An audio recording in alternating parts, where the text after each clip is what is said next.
পবিত্র কোরআনুল কারীমের 103 নম্বর সূরা সূরাতুল আসরের মধ্যে আল্লাহ রাব্বুল আলামিন বলেন ওয়াল আসর, সময়ের কসম। আল্লাহ রাব্বুল আলামিন সময়ের কসমকে আল্লাহ বলেন ইন্নাল ইনসানা লাফি খুসর। আল্লাহ সুবহানাহু ওয়া তাআলা বলেন ইন্না, নিশ্চয়, ইনসান মানুষগুলো লাফি খুসর, ক্ষতিগ্রস্তের মধ্যে নিমজ্জিত। আল্লাহ সুবহানাহু ওয়া তাআলা বলেন দুনিয়ার মানুষগুলো ক্ষতিগ্রস্তের মধ্যে নিমজ্জিত, ইল্লাল্লাযীনা, তারা ব্যতীত। আল্লাহ রাব্বুল আলামিন 4 গুণওয়ালা বিশিষ্ট মানুষ ব্যতীত সকল মানুষ ক্ষতিগ্রস্তের মধ্যে নিমজ্জিত। এই কথা আল্লাহ রাব্বুল আলামিন এই সূরার মধ্যে বলেছেন। 4 গুণওয়ালা মানুষ ক্ষতির মধ্যে নাই। 4 গুণওয়ালা মানুষ ব্যতীত দুনিয়ার জমিনে যত মানুষ আল্লাহ রাব্বুল আলামিন সৃষ্টি করেছেন, ইহুদি, খ্রিস্টান, হিন্দু, বৌদ্ধ, নাসারা, পৃথিবীর জমিনে যত ধর্মাবলম্বী আছে, যত বিধর্মী আছে, মুসলমান সহকারে আল্লাহ রাব্বুল আলামিন এখানে সমস্ত মানুষের কথা উল্লেখ করেছেন। সব মানুষ ক্ষতিগ্রস্তের মধ্যে নিমজ্জিত।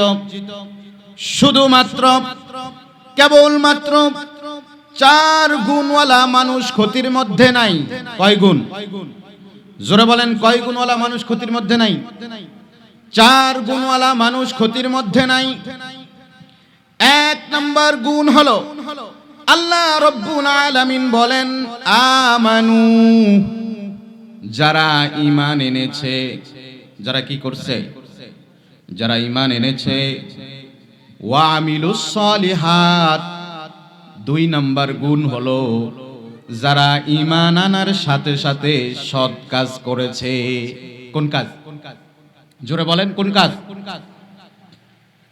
সৎ কাজ। সৎ কাজ ছাড়া ঈমানের কোনো মূল্য নাই। ঈমান ছাড়াও সৎ কাজের কোনো মূল্য নাই। যদি আপনি সৎ কাজ করেন আর যদি ঈমান না থাকে, সেই সৎ কাজেরও কোনো মূল্য আল্লাহর কাছে নাই। আবার আপনি ঈমানদার, সৎ কাজ করেন না, সেই ঈমানেরও কোনো মূল্য আল্লাহর কাছে নাই। তার মানে হলো, যদি আমরা বলি আমরা ঈমানদার, আমরা আল্লাহর প্রতি ঈমান এনেছি, মুহাম্মদ সাল্লাল্লাহু আলাইহি ওয়াসাল্লামকে রাসূল হিসাবে গ্রহণ করেছি, আমরা যদি বলি যে আমরা আল্লাহর সৃষ্টির উপরে ঈমান এনেছি, আল্লাহর গায়বের উপরে ঈমান এনেছি, আল্লাহ রাব্বুল আলামিন যা কিছু সৃষ্টি করেছেন সব কিছুর প্রতি ঈমান এনেছি, যদি আমরা বলি ঈমান এনেছি, তাহলে আমাদের দ্বিতীয় নাম্বার কাজ হলো, ঈমান আনার সাথে সাথে দ্বিতীয় কাজ হলো, বান্দা সকলে তোমরা সৎ কাজ করবে। কোন কাজ? সৎ কাজ। এখন সৎ কাজ কি বলেন? নামাজ, রোজা, হজ, যাকাত, এগুলো সৎ কাজ না অসৎ কাজ? জোরে বলেন, সৎ কাজ না অসৎ কাজ? নামাজ যেমন ফরজ, রোজা যেমন ফরজ, হজ যারা সামর্থ্যবান ব্যক্তি আছে তাদের উপরে যেমন হজ ফরজ, রমজানের রোজা যেমন ফরজ, যাকাত সামর্থ্যবান ব্যক্তির উপরে যেমন ফরজ, সৎ কাজ বলতে আমরা শুধু নামাজের ভিতরে সীমাবদ্ধ থাকলে হবে না। সৎ কাজ বলতে আমরা রোজার ভিতরে সীমাবদ্ধ থাকলে হবে না। সৎ কাজ বলতে আমরা হজের ভিতরে সীমাবদ্ধ থাকলে হবে না। সৎ কাজ বলতে আমরা মসজিদের কোনায় বসে লা ইলাহা ইল্লাল্লাহ জিকিরের ভিতরে সীমাবদ্ধ হলে হবে না। নামাজ যেমন ফরজ, নামাজ যেমন সৎ কাজ, রোজা যেমন সৎ কাজ, হজ করা যেমন সৎ কাজ, যাকাত দেওয়া যেমন সৎ কাজ, আল্লাহ রাব্বুল আলামিনের সমস্ত বিধি বিধান মেনে চলাও সৎ কাজ। ঠিক কিনা বলেন? আল্লাহ রাব্বুল আলামিন যা কিছু আদেশ করেছেন সেগুলো মেনে নেওয়াও সৎ কাজ, যা কিছু নিষেধ করেছেন সেগুলো বর্জন করাও সৎ কাজ। ঠিক কিনা বলেন? আল্লাহ রাব্বুল আলামিন পবিত্র কোরআনুল কারীমের মধ্যে বলেন, ওয়ামা আতাকুমুর রাসূলু ফাখুযুহু ওয়ামা নাহাকুম আনহু ফান্তাহু। আল্লাহ রাব্বুল আলামিন বলেন, ও পৃথিবীর মানুষেরা, আমার হাবিব মুহাম্মদ সাল্লাল্লাহু আলাইহি ওয়াসাল্লাম আমার পক্ষ থেকে তোমাদের জন্য যা কিছু নিয়ে এসেছেন তোমরা তা গ্রহণ করে নাও। যা কিছু নিষেধ করেছেন তোমরা তা বর্জন করে দাও। আল্লাহর হাবিব সাল্লাল্লাহু আলাইহি ওয়াসাল্লাম আমাদেরকে নামাজের কথা বলেছেন, রোজার আদেশ দিয়েছেন, হজের আদেশ দিয়েছেন, যাকাতের আদেশ যেমন দিয়েছেন, জিকিরের আদেশ যেমন দিয়েছেন। আল্লাহর হাবিব সাল্লাল্লাহু আলাইহি ওয়াসাল্লাম আবার বলেছেন, পরের হক নষ্ট করিও না। কি বলছে? কথা কয় না। আপনি নামাজ পড়ছেন, রোজা রাখছেন, হজ করছেন, যাকাত দিছেন, আপনি মসজিদের কোনায় বসে বসে জিকির করেন, আর আপনার আত্মীয় স্বজনের হক, ভাইয়ের হক, বোনের হক মেরে খাই, তাহলে কি আপনি সৎ কাজ করলেন? কথা বলেন। পরের হক নষ্ট করা কি সৎ কাজ? পরের হক নষ্ট করা সৎ কাজ নয়, অসৎ কাজ। আপনি নামাজ পড়লেন, রোজা রাখলেন, হজ করলেন, যাকাত দিলেন, আপনি তাহাজ্জুদ পড়লেন, ইশরাক পড়লেন, আওয়াবিন পড়লেন, আপনি দুনিয়ার সব নেক আমল করলেন, আপনার ভাই আপনার কাছ থেকে সম্পদ থেকে বঞ্চিত হলো, আপনার বোন আপনার কাছে সম্পদ থেকে বঞ্চিত হলো, আপনার আত্মীয় স্বজন আপনার কাছে সম্পদ থেকে বঞ্চিত হলো। আপনি এই নামাজ দিয়া, এই রোজা দিয়া, এই হজ দিয়া, এই যাকাত দিয়া, এই জিকির দিয়া আল্লাহর জান্নাত পাবেন না। ভাইয়ের হক দিয়ে দেওয়া, বোনের হক দিয়ে দেওয়া, এটাও সৎ কাজের অন্তর্ভুক্ত। আপনি যদি মনে করেন আপনি নামাজ পড়ে, রোজা রাখে, হজ করে, যাকাত দিয়ে, জিকির করে আপনি জান্নাত পেয়ে যাবেন, এটা ভুল কথা। নামাজও পড়া লাগবে, রোজাও রাখা লাগবে, হজও করা লাগবে, যাকাতও দেওয়া লাগবে, জিকিরও লাগবে। আবার আমার কাছে যারা সম্পদ পাবে সেই সম্পদও তাদেরকে দিয়ে দিতে হবে।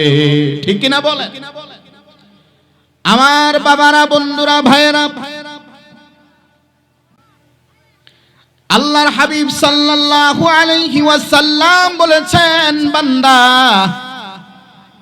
ও আমার উম্মতেরা, তোমরা সকলে সৎ কাজের আদেশ করো, অসৎ কাজে নিষেধ করো। সৎ কাজের আদেশ দেওয়া যেমন সৎ কাজ, সৎ কাজের নিষেধ করাও সৎ কাজ।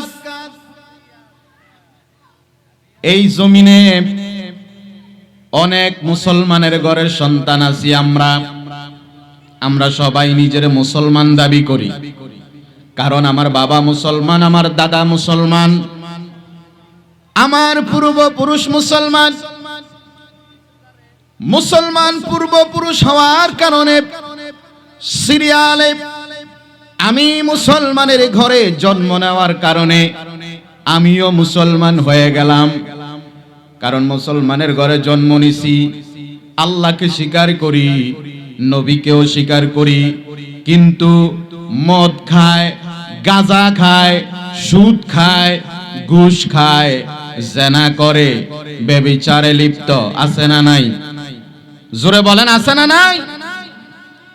ও ভাইরা আমার, আল্লাহ রাব্বুল আলামিন যেখানে বলেছেন আমানু, যারা ঈমান এনেছে, ওয়া আমিলুস সালিহাত, যারা সৎ কাজ করেছে, তারা ক্ষতিগ্রস্তের মধ্যে নাই। 3 নম্বরে আল্লাহ বলছেন ওয়াতাওয়াসাউ বিল হক, যারা নিজে হকের উপরে ছিল এবং অন্যকে হকের উপদেশ দিয়েছে। ওয়াতাওয়াসাউ বিস সবর, যারা নিজেরা ধৈর্য ধারণ করেছে বিপদে মুসিবতে। যত বিপদ মুসিবত দুনিয়ার জমিনে এসেছে, নিজেরা ধৈর্য ধারণ করেছে এবং অন্যকেও ধৈর্যের উপদেশ দিয়েছে। এই 4 গুণ বিশিষ্ট মানুষ ক্ষতিগ্রস্তের মধ্যে নাই। আর দুনিয়াতে যত মানুষ আছে সব মানুষ ক্ষতিগ্রস্তের মধ্যে নিমজ্জিত। এখন কথা হলো, এই 4টা গুণ আমাদের ভিতরে আছে নাকি? যদি তালাশ করতে যাই, এই 4 গুণ আমাদের মাঝে পাওয়া যাবে না।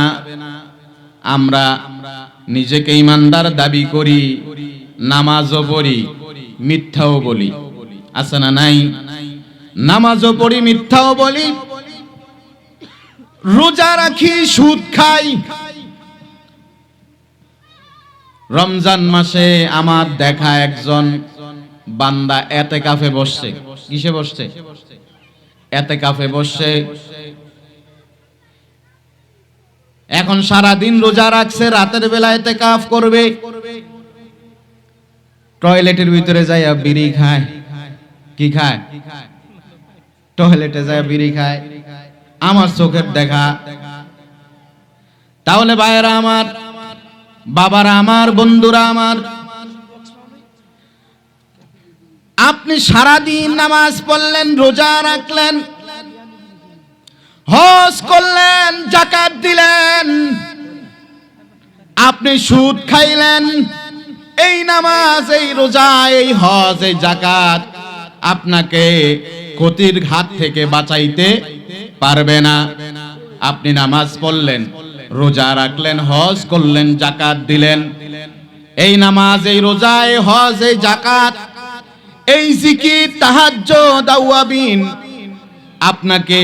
আপনি ঘুষ খাইলেন, আপনি জেনা করলেন, আপনি ব্যভিচার করলেন, আপনি মদ খাইলেন, আপনি গাঁজা খাইলেন, আপনি ইয়াবা খাইলেন, এই সব ইবাদতের পাশাপাশি যদি আপনার দ্বারা কোনো গুনাহের কাজ হয়, শুধু গুনাহের কাজ নয়, আল্লাহ তাআলা দুনিয়ার জমিনে সুদ খাওয়া হারাম করেছেন, ঘুষ খাওয়া হারাম করেছেন, জেনা করা হারাম করেছেন, আল্লাহ রাব্বুল আলামিন মদ খাওয়া হারাম করেছেন, গাঁজা খাওয়া হারাম করেছেন।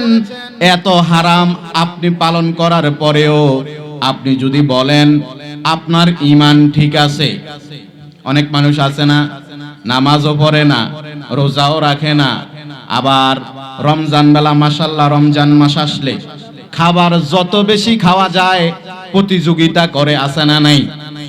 রমজান মাসে খাবার খায় পেট পুরায়া, নামাজও পড়ে না, রোজাও রাখে না, হজ ফরজ হয়ে আছে হজও করে না, যাকাতও দেয় না।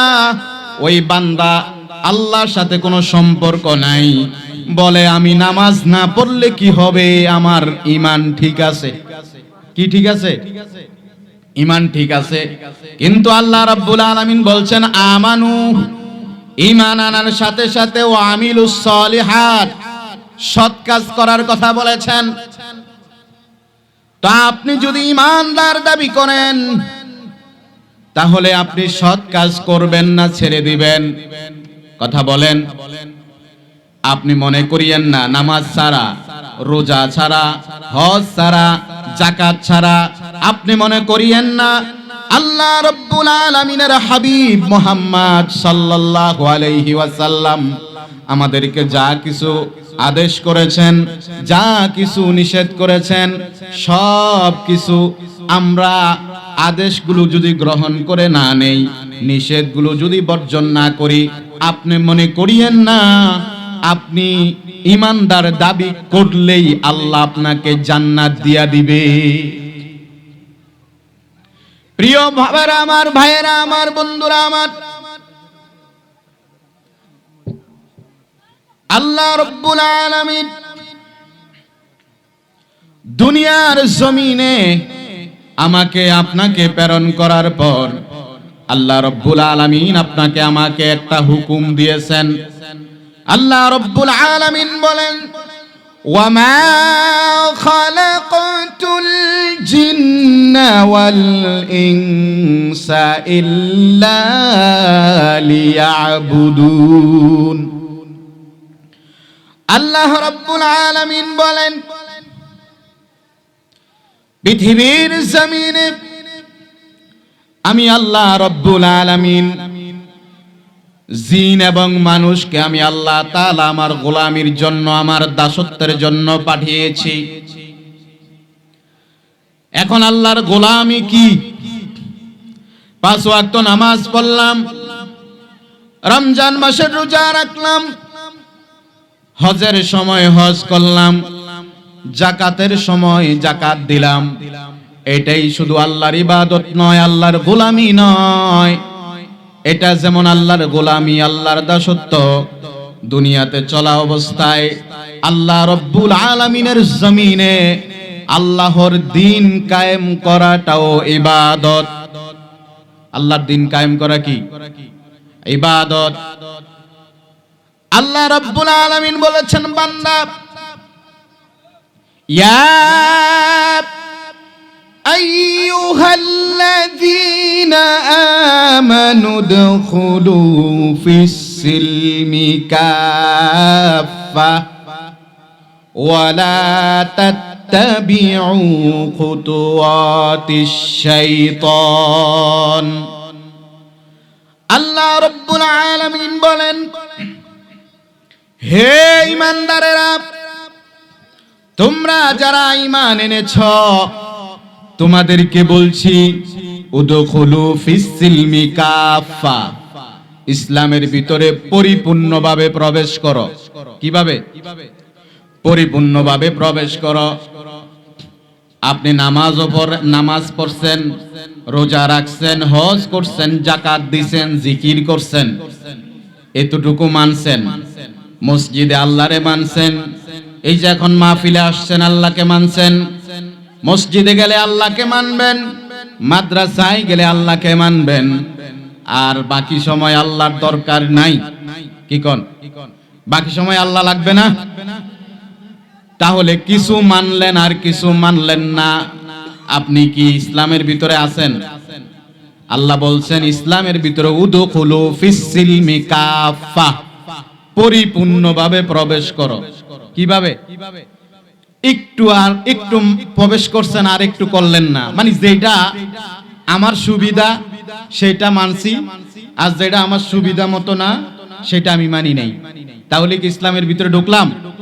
তা আল্লাহ রাব্বুল আলামিন বলেন, বান্দা, হে ঈমানদারেরা, ইসলামের ভিতরে পরিপূর্ণভাবে প্রবেশ করো। ইসলামের ভিতরে পরিপূর্ণভাবে প্রবেশ করো। পারিবারিক জীবনে, সামাজিক জীবনে, রাষ্ট্রীয় জীবনে, অর্থনৈতিক জীবনে, রাজনীতির জীবনে, সব জায়গায় ইসলাম মানা লাগবে কি লাগবে না? আপনি মসজিদে যেমন ইসলাম মানেন, মাদ্রাসায় যেমন ইসলাম মানেন, মাহফিলে আসলে যেমন ইসলাম মানেন, আপনার পরিবারের জীবনে, সামাজিক জীবনে, অর্থনৈতিক জীবনে, রাষ্ট্রীয় জীবনে, সব জায়গায়, রাজনীতির জীবনে, সব জায়গায় যদি ইসলাম মানেন, তাহলেই আপনার জন্য আল্লাহর জান্নাত অপেক্ষা করছে।